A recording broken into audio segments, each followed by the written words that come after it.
ሬዲ ጀምር ጥበብ ወይ ምንድነው ያላሳቀ የዛሬው ዝግጅት ጥርስ በጥርስ ነው ሮቤሊ እውነት ነው ሉላ አንድ ቦታ ወጣ ብላለች ቺዝ አዴ ዛሬ ሳቅ በሳቅ ነው ፕሮግራሙ ምን እንደሆነ አይተን እንመለስ መልካም ጊዜ መልካም ቀን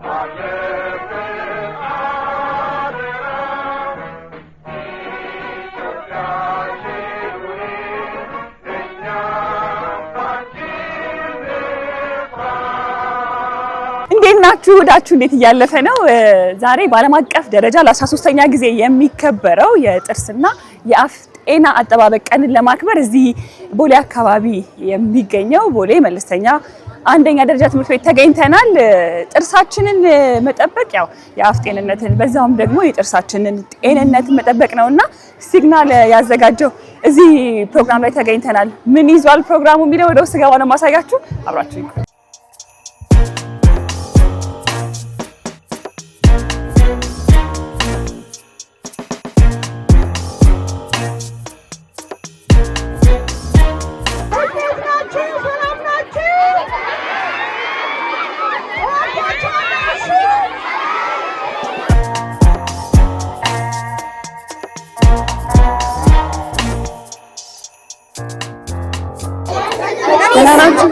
ሁላችንም ለምስማችሁ ሁላችንም ተራ በተራሽ እንዴት ነው ጥርሱን ተቋም መሰለኝ ፍቃቻል ጥርሱን ያልፋቀ ሰው ግን ዛሬ አይመጣም ፍቃቻል ሁላችሁ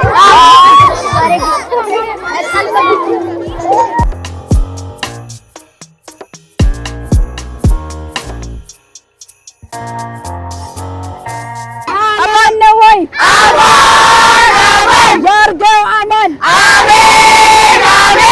ዛሬ እንግዲህ ለ13ኛ ጊዜ የሚከበረው የአፍና የጥርስ ጤና አጠባበቅ ቀን ላይ ነው የምንገኘው እዚህ አጠገቤ ደግሞ በሶሻል ሚዲያ በደንብ ታውቃታላችሁ ተጽዕኖ ፈጣሪ ናት ገብርኤላ ከዚህ ቀደም ደግሞ የቤተሰብ መቀየር ፕሮግራም ላይ ኢቢኤስ ቴሌቪዥን ላይ አይታችኋታል ዛሬ ሲግናል ያዘጋጀው ፕሮግራም ላይ ተገኝታችሁ መጀመሪያ ፈገግ ብለሽ ጀምሪ ይሄ መሰለ ጥርስ ይዛ ነው የተገኘችው ያደሽና አስቴር ወረኛዋን እና አስቴር ወረኛዋ ብዬሽ ስልሽ ማስተካከል አይከብድም ብራንድ እኮ ነው ብራንድ ሰም ሰላም እንዴት ነሽ አለን ዛሬ መስኪን ተዋወቀ ዶክተር ቤታው ይባላል አንቺስ ዶክተር መሐሌት ይባላል አሳምነው ይባላል ከዩኒሌቨር አሳምነው ማለት አሳምነው ስሜ በዩኒሌቨር ኢትዮጵያ የማርኬቲንግ ኃላፊ ነኝ እንዴት ነው የጥርስና የአፍ ጤና አጠባበቅሽ ጎበዝ ነሽ ለመናገር አዎ በጣም ጎበዝ ነኝ ጥርሴ ላይ ጧትና ማታ ጸዳለሁ ከድሮ ጀምሮ ነው እውነት ለመናገር ጥርሴ ላይ በጣም ያስታውቃል ዋናኛ ሞዶ ነገር ነው ፈገግታሽ ነው ቴንክ ዩ ሉላዬ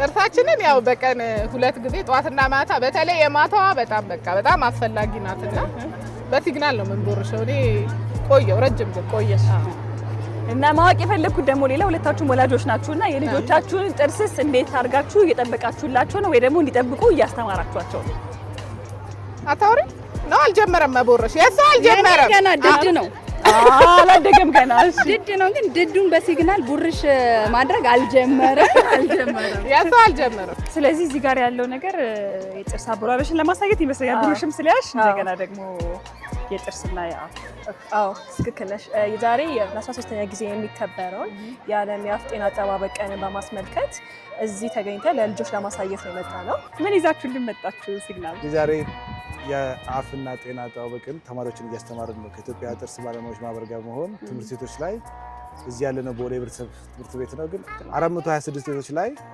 ልጆችን እያስተማርን እንገኛለን ከኢትዮጵያ ጥርስ ባለሙያዎች ማህበር ጋር መሆን አብዛኛው ጊዜ ጣፋጭ ምናምን ሊሸጉዳቸዋል አይደል ግን ያም ሆኖ ደግሞ ልጆችን ከጣፋጭ ስለማትከለከያቸውና ስለማታግጃቸው ጣፋጭ ከወሰዱ በኋላ ያው መልሰው ደግሞ ብራሽ እንዲያደርጉ አበረታታቸዋለሁ። ዛሬ በጣም ደስ የሚል ቀን ነበረ።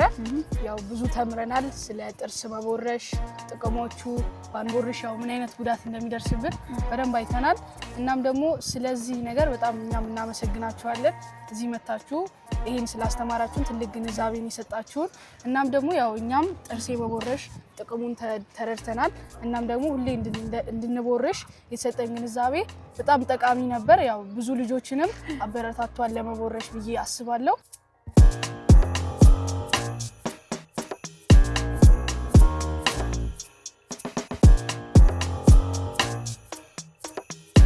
የመጀመሪያ ልጅ መማሪያ ነው። የመጀመሪያዋ ልጄ ብዙም ቴኬር ባረጋውም ጣፋጭ ምናምን እንትን ብላ ተበላሽቶባታል ሁለት ጥርስና ምን ያህል ሐኪም ቤት እንደሄድኩ ምናምን ስለማቀው በሁለቱ በቃ ማታ እነሱ ያስቸግራሉ። በእርግጥ ግን እኔ አልሰማቸውም። ሳይቦርሹ አይተኙም። ጠዋትም ማታም አስቦርሻቸዋል። ያ ተምሬ ነው። ግን እኔ በመጥፎ ሁኔታ ነው የተማርኩት። ላይክ በበሽታ ነው። ሌላው ሰው ግን ቀድሞ እንትን ቢል አሪፍ። በጣም ልጆቹ ደስ የሚል አቀባበል ነበራቸው። ስለ ጥርስ አቦራረሽ እንዴት እንደመጠቀም እንዳለባቸው፣ ጥርስ ሳሙና ምን ያህል መጠቀም እንዳለባቸው በዛሬ አስተምረናቸዋል ማለት ነው። በጣም አሪፍ። እሺ እስቲ ሊዮና ጥርስ ሲቦረሽ ያው ምላስም አብሮ መቦረሽ ያደርጋል። በምንድን ነው መቦረሽ ያለበት? እንዴት ነው መቦረሽ ያለበት? ጥርስ ብሩሻችን ከኋላ ፓርት አለው ብዙ ጊዜ ማለት ነው። በሱ ከሆነ መቦረሽ እንችላለን። ከሌለው ግን በኖርማሊ በዚህኛው ብሬስ መቦረሽ እንችላለን ማለት ነው። ቀስ ብለን ስላይትሊ እንደ ጥርሳችን በደንብ ሳንጫን ባህል ማለት ነው። ሳንጫን እንዴት እንደምንቦርሽ ብናይ ደስ ይለኛል። እዚህ በቲቪ ለሚያዩን ደግሞ ለልጆች አሁን ከኋላ ጀምረን ልክ 45 ዲግሪ አድርገን ከታች ወደ ላይ እያደረግን ሁሉንም ጥርሳችንን እናጸዳለን። እንዲሁም ከስር ያለውን ደግሞ በዚህ በሰሚ ሰርክል በሆነ መንገድ እያጸዳ ሁሉንም እንላለን ማለት ነው። የታችኛውን ደግሞ ከታች ወደ ላይ እያደረግን እንዲሁም ይሄ የማኘከክ ፓርታችን ደግሞ እንደዚህ እያደረግን ሁሉንም ለ2 ደቂቃ ያህል እናጸዳና እንዲሁም የጥርስ ሳሙናችንን ለህፃናቶች ስለሆነ ዛሬ የመጣ ነው የአተር ያህል አድርገን እንቦርሻለን ማለት ነው። ለ2 ደቂቃ ያህል ጠዋትና ማታ ማለት ነው። በየቀኑ መደረግ ያለበት ተግባር ነው። ማንኛውም ሰው ጠዋትና ማታ ጥርሱን በጥርስ ሳሙናና ብሩሽ ቢጠብቅ የተሻለ የአፍ ጤና ይኖረዋል። አፋችን ጤና ሲሆን ደግሞ ጥፎ የአፍ ጠረንም አይኖረን፣ የሚያምር ጥርስ የሚኖረን፣ ደህና ጥርስ የሚኖረን ጤናውን ስንጠብቅ ነውና ኤቭሪዴይ መደረግ ያለበት በየቀኑ። ይሄ ዛሬ ቀኑን አስመልክቶ ማክበር ነው። በየጊዜው ግን በሚዲያም በተለያዩ ምክራሮች ትምህርቶችን ግንዛቤ እናስጨብጣለን። ወላጆችም ለራሳቸው ልጆች ብቻ ሳይሆን ትልቁም ሰው ጭምር ጥርሳቸውን በሳሙናና በብሩሽ ሁልጊዜ ባህል ማድረግ አለባቸው። እንዴት አገኘሽው የአፍና የጥርስ ጤና አጠባበቅ እንደዚህ አይነት ዝግጅት መዘጋጀቱ? በጣም ቆንጆ ነው። ያው አብዛኛውን ጊዜ እንኳን አይደለም ህፃናቶች ይቅርና ትልልቆቹ ላይ እንኳን እንደዚህ አይነት ነገር ለመፍጠር በጣም እንቸገራለን አይደል?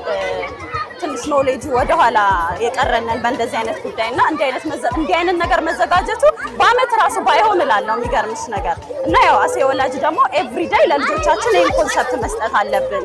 የልጆች ጥርስ ደግሞ በጣም ሴንሲቲቭ ነው። በተለይ የመጀመሪያ የፕራይመሪ ጥርሳቸው እርሊ በጣም ነው የሚጎዳውና ለዛ በተለይ የማታው በፍጹም መቅረት የለበት። ማታ ላይ ሲተኙ ደግሞ ቦርሽ። ጥሩ ትምህርት ሰጠሽ አይደል? እቺ ፕራይመሪዋ ምና ገብታሻለች ብታረጉ ሳምባዲ ሴይ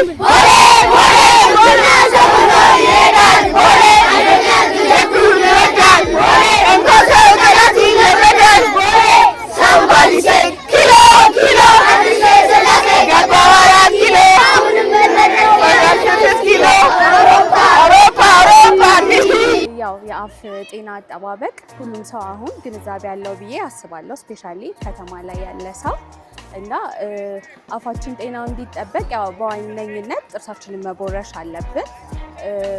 የአፍ ጠረኖች እንዳይከሰቱ፣ ምክንያቱም የአፍ ጠረን የሚያመጡ ባክቴሪያዎች ስላሉ ምግብ ብዙ ጊዜ በሚቀመጥ ሰዓት ጥርስ ላይ የዛን ሰዓት ላይ የአፍ ጠረን ያመጣል ማለት ነው። ሌሎችም ኦፍ ኮርስ ኮዞች ቢኖሩትም ግን ዋነኛው ብለን የምናስበው ባክቴሪያ ስለሆነ ማለት ነው።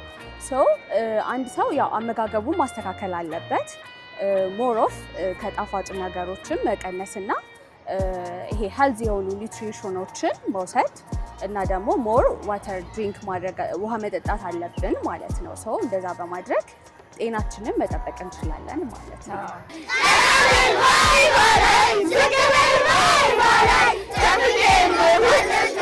አንቺ ለኔ ቀናብል ባይ ባላይ ዝቅብል ባይ ባላይ ጨፍኜ ምብለሽ አንቺ ለኔ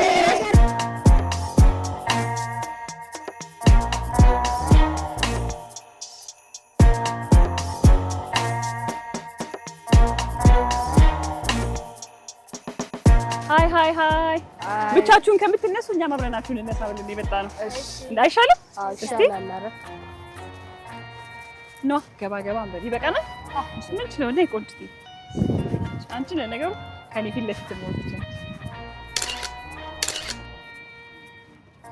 ይሄ ጥርስ መቦረሽ ዝም ብሎ እንዳልሆነና በጣም ጥቅም እንዳለውና ለጥርሳችን ሆነ ለአፍሽታችን ለፈገግታችን በጣም አሪፍ የሆነ ስለሆነ አሪፍ የሆነ ስላደረጋችሁልን በጣም እናመሰግናለን። እዚህ ስለመጣችሁ እኛም ደስተኛ ነን። ያው እናንተም ደስተኛ ትመስላላችሁ። በጣም እናመሰግናለን። እናንተም ደስተኞች ነን እኛም ስላገኘናችሁ። ትምህርት ቤታችሁ በጣም ደስ ይላል። እናንተ በጣም ደስ ትላላችሁ። ሁሉ ጊዜ ግን ጥርሳችሁን ትቦርሻላችሁ? አዎ፣ ጧት ማታ ትጨምሩ አላሰባችሁም? ከዚህ በኋላ አስበናል። ግዴታ ነው። በርቱ። በጣም ስንተኛ ክፍል ተማሪዎች ናችሁ? 6። በቃ መልካም የውጤት ጊዜ ይሁንላችሁ። እናመሰግናለን። እኛም እናመሰግናለን። ቻው።